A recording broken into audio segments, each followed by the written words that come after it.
नमस्कार।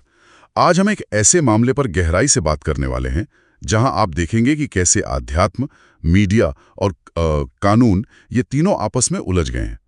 हमारे पास एक ताज़ा रिपोर्ट है, एक जानी मानी आध्यात्मिक संस्था है और एक तमिल मीडिया हाउस, और इनके बीच की कानूनी लड़ाई अब सुप्रीम कोर्ट पहुंच चुकी है। तो ये पूरा मामला आखिर है क्या, मतलब मुद्दा क्या है? हाँ, तो देखिए, सद्गुरु की जो ईशा फाउंडेशन है ना, उन्होंने सुप्रीम कोर्ट से गुहार लगाई है। वो चाहते हैं कि एक तमिल मीडिया आउटलेट है, नकीरन पब्लिकेशंस, उसे रोका जाए। रोका जाए? किस लिए? उनके खिलाफ, मतलब ईशा फाउंडेशन के खिलाफ कथित तौर पर कुछ मानहानिकारक सामग्री छापने से। अच्छा, मानहानि का मामला है। हाँ, तो ये सब शुरू कैसे हुआ, मतलब इसकी जड़ कहाँ है? देखिए, इसकी शुरुआत हुई पिछले साल। ईशा फाउंडेशन ने दिल्ली हाई कोर्ट में एक केस फाइल किया था नकीरन के खिलाफ, मानहानि का मुकदमा। ओके। और उसमें उन्होंने, जहां तक मुझे याद है, करीब 3 करोड़ रुपए हर्जाने की भी मांग की थी। 3 करोड़? उनका दावा ये था कि नकीरन ने कुछ ऐसा पब्लिश किया है जिससे फाउंडेशन की जो प्रतिष्ठा है उसको काफी धक्का लगा है। समझ गया। तो ये तो दिल्ली हाई कोर्ट की बात हुई, फिर सुप्रीम कोर्ट कैसे पिक्चर में आया? हाँ, तो हुआ ये कि दिल्ली हाई कोर्ट में केस जाने के बाद नकीरन पब्लिकेशंस जो है वो सुप्रीम कोर्ट पहुंच गए।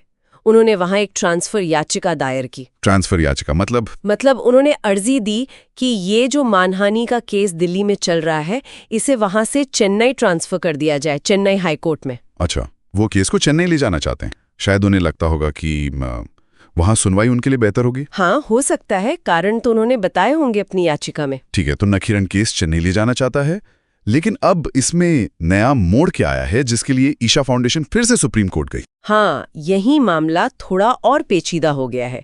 ईशा फाउंडेशन ने क्या किया है कि नकीरन की जो ट्रांसफर याचिका सुप्रीम कोर्ट में पेंडिंग है ना, हाँ, उसी याचिका के अंदर अपनी एक अर्जी, मतलब एक एप्लीकेशन फाइल कर दी है। अच्छा, उसी याचिका में? जी, और इस नई अर्जी में वो ये मांग कर रहे हैं कि जब तक सुप्रीम कोर्ट ये फैसला नहीं कर लेता कि केस दिल्ली में चलेगा या चेन्नई में, तब तक के लिए नकीरन को वो सामग्री छापने से रोका जाए जिसे ईशा फाउंडेशन मानहानिकारक मान रही है। अरे वाह, मतलब केस कहाँ चलेगा ये तय होना हो, पहले छपने पर रोक लग जाए। ये तो काफी इंटरेस्टिंग है। तो कोर्ट में क्या दलीलें दी गई इस पर? हाँ, कोर्ट में ईशा फाउंडेशन की तरफ से सीनियर वकील मुकुल रोहतगी जी पेश हुए। उन्होंने जस्टिस सूर्यकांत और जस्टिस जयमाल्या बागची की बेंच थी, उनके सामने अपनी बात रखी।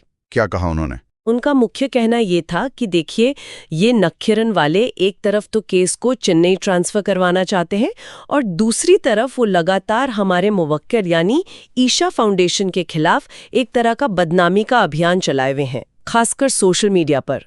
ऐसा उन्होंने मेंशन किया।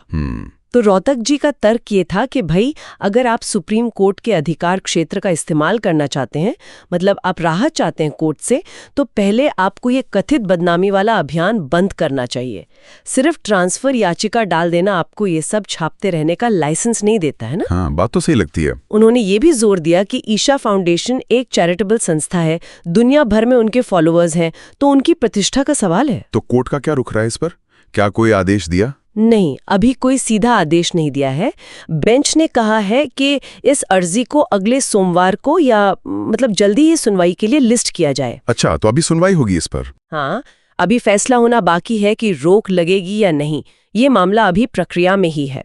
तो मतलब कुल मिला के स्थिति यह है कि एक तरफ मानहानि का मुख्य केस है, वो कहाँ सुना जाएगा, दिल्ली या चेन्नई, ये सवाल अपनी जगह। बिल्कुल। और दूसरी तरफ सुप्रीम कोर्ट में अब ये प्रक्रियात्मक लड़ाई चल रही है कि सुनवाई की जगह तय होने तक क्या प्रकाशन पर रोक लगनी चाहिए। एकदम सही।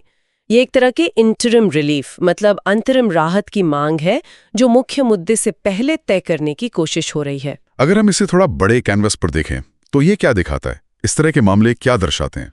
देखिए, ये सीधे सीधे 2 महत्वपूर्ण अधिकारों के बीच का तनाव दिखाता है। एक तरफ है प्रेस की स्वतंत्रता, मीडिया का अधिकार कि वो बिना डरे रिपोर्ट करें, और दूसरी तरफ है किसी व्यक्ति या संस्था की प्रतिष्ठा का अधिकार, अपनी इज्जत बचाने का अधिकार। और ये संतुलन बनाना हमेशा से ही मुश्किल रहा है, खासकर जब कोई बड़ी संस्था और मीडिया आमने सामने हो। ये बात तो है। ये मामला उसी नाजुक संतुलन को फिर से सामने लाता है। और हमारे सुनने वालों के लिए एक सोचने वाली बात ये भी रह जाती है कि ये कानूनी दांव-पेच तो चलते रहेंगे। हाँ, लेकिन आज के डिजिटल युग में जहां कोई भी खबर सही या गलत पलक झपकते फैल जाती है, बिल्कुल। तो ये स्थिति हमें पब्लिक फिगर्स, बड़े संगठनों और मीडिया के बीच के रिश्तों की जटिलताओं के बारे में क्या सोचने पर मजबूर करती है।